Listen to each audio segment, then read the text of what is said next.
Midi 13h, sujet de société, vie pratique, consommation, tendance ou loisirs. Sud Radio, c'est vous, Cyril Brioulet. Bonjour, ravi de vous retrouver. Bienvenue dans Sud Radio, c'est vous. Aujourd'hui, c'est la journée mondiale des veufs et des veuves. Perdre son conjoint est un vrai traumatisme. Quelles sont les démarches à faire? Quelles difficultés peuvent voir le jour? Comment se reconstruire? Magali Montu est responsable de l'association Dialogue et Solidarité. Aujourd'hui, c'est la journée mondiale des veufs et des veuves. Une journée lancée par les Nations Unies il y a 3 ans. Être veuf ou veuve, c'est un choc. Raison de plus en cas d'accident, car il remet en cause l'équilibre de la vie que l'on s'est construit à deux. Comment surmonter le choc et se reconstruire avec les années? Magali Montu, vous êtes responsable de l'association Dialogue et Solidarité. Bonjour. Bonjour. Perdre son mari ou sa femme, même à un âge avancé, c'est évidemment un choc, un vrai traumatisme, hein. Oui, tout à fait.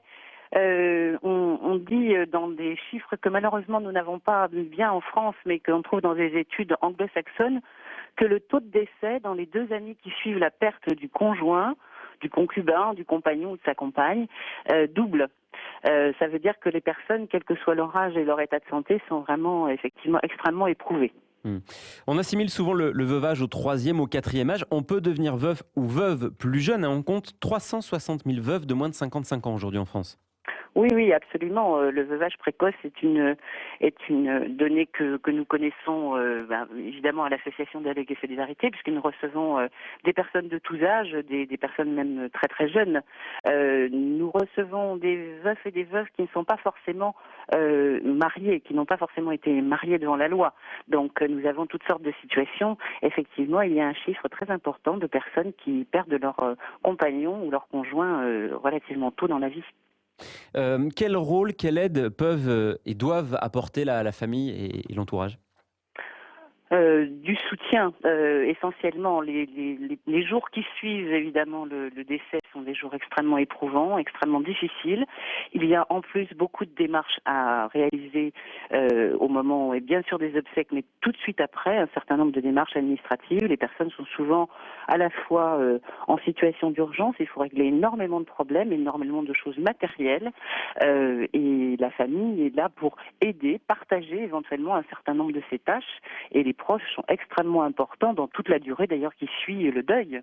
On n'a pas la tête à la paperasse, hein, ça se comprend, mais quelles sont ces démarches obligatoires justement pour le veuf ou la veuve? Eh bien, les démarches obligatoires, c'est déjà la déclaration de décès. Ça, c'est le cas de toute façon quand on perd un proche. À partir du moment de la déclaration de décès et de l'acte de décès, un certain nombre de démarches vont être à faire. Pour vous donner quelques exemples, dans les 7 jours qui suivent, auprès d'un certain nombre d'organismes, notamment l'employeur si la personne était salariée, enfin le conjoint décédé ou la conjointe. Un certain nombre d'éléments, évidemment, concernant les démarches de banque, de sécurité sociale, les caisses de retraite, les caisses d'allocation familiale, évidemment propriétaire si on est locataire. Voilà, on a un certain nombre de démarches à faire en fait relativement dans l'urgence, en tout cas dans le mois qui suit le décès. Effectivement, on a rarement la tête à ça. En même temps, un certain nombre de personnes disent bien que toutes ces démarches permettent de prendre conscience en quelque sorte parfois de la réalité de la disparition. En prendre conscience, mais évidemment ne pas s'y habituer. Non, est-ce qu'on peut s'habituer à la perte Oui. de quelqu'un qu'on a aimé ou avec qui on a partagé sa vie ou une partie de sa vie? De toute façon, le deuil est quelque chose qui doit se résoudre. Un certain nombre de spécialistes parlent habituellement du travail de deuil, mais c'est un mot qui a été tellement banalisé qu'on ne sait plus bien ce que ça veut dire. Ça normalement faisait référence au travail psychique, bien sûr. Mais en fait, le deuil, c'est quelque chose que les personnes peuvent évidemment traverser pendant de nombreuses années. L'amour qu'on apportait à une personne, lui, ne disparaît pas. Comment se reconstruire justement après un deuil? Vous recevez de nombreuses personnes qui viennent vous voir pour être écoutées, pour parler. Que leur conseillez-vous?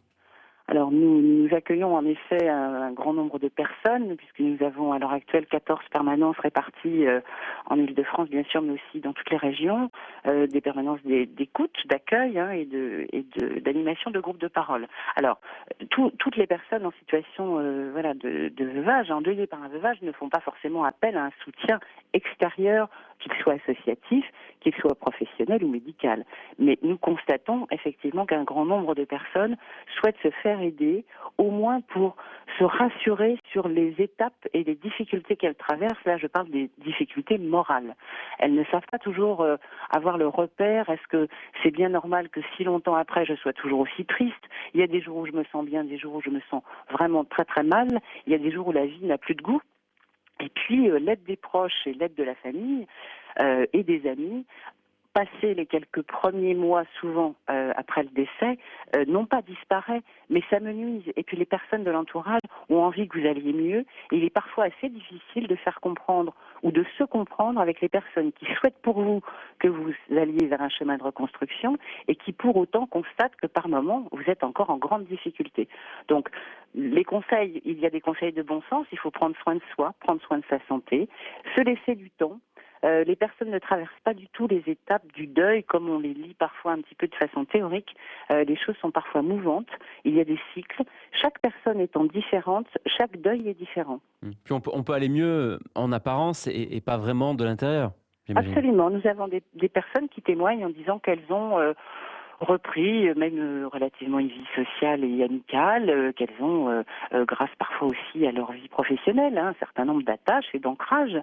Pour autant, de façon intime, ces personnes peuvent se trouver en grande difficulté dans des états qu'on appelle dépressifs, mais qui sont liés vraiment à un événement tout particulièrement difficile dans l'existence. Le risque principal, c'est l'isolement. Je pense à cette grand-mère qui peut habiter à la campagne, qui n'avait pas le permis de conduire parce que c'est son mari qui conduisait, qui tout d'un coup ne peut plus aller faire ses courses, qui se retrouve isolée. C'est dans ce cas-là peut-être que c'est le plus dur à supporter.